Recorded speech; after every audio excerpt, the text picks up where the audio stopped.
cybersecurity expert.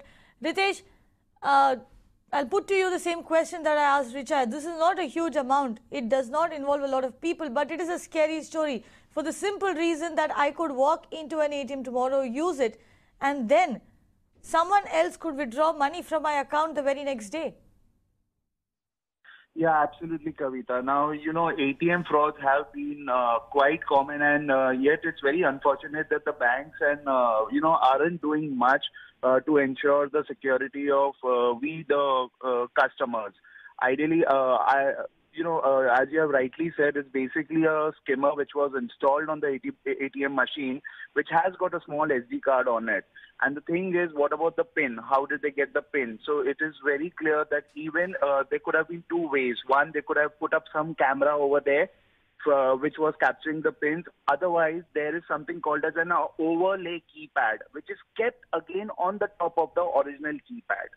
Now, whenever you enter that particular PIN, when you insert the card gets into the skimmer, as well as when you're keying in the PIN, it is also getting stored into another SD card also. Now, so this is how, and after a particular time, these guys come back, the cyber criminals, they come back over there, and then they take back these SD cards, use skimmers or the cloners, and make duplicate cards, and then they are able to withdraw the money. Right. But the fact is, when they installed all these things, the camera should have been working there. There should have been a security guard over there. Right, exactly. But Ritesh, also tell me something. As a customer who walks in to use an ATM machine, how can I identify whether or not this machine is suspect? Okay, so generally what we advise is that whenever a particular machine is there, you should see if the slot where you're inserting the card, okay, is there anything that's protruding out? You should try to shake it. There is no harm in trying to do it. Don't deliberately try to break it as such, but try to shake it. If it comes off very easily, because these are not screwed, they're just stuck with a two-sided tape, or these are magnetic things. They just get stuck to the body of that. So if it is coming out, just forget it.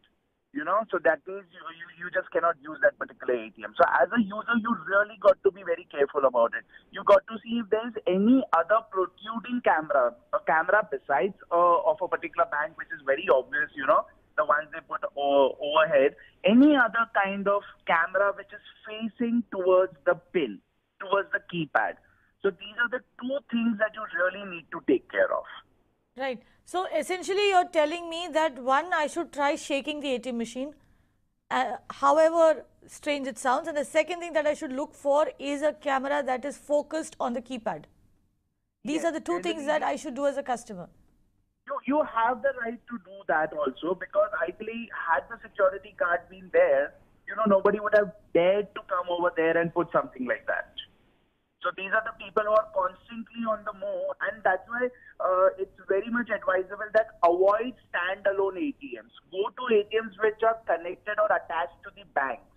So at least, the bank guy anyway has a lot of security, but the standalone ATMs, you'll never find security guards over there. Right. Also, Ritesh Bhatia, one thing that we are always told as far as emails, etc. is concerned is that you should keep changing your password. Would you advise the same as far as the PIN number is concerned for debit cards, etc.? And how often should one be changing these PIN numbers?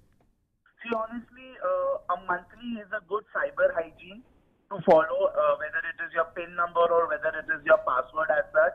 But with regards to this case, it wouldn't have mattered, because what is happening is the moment he's putting the card and he's putting in the new PIN number, the new PIN number is also getting entered.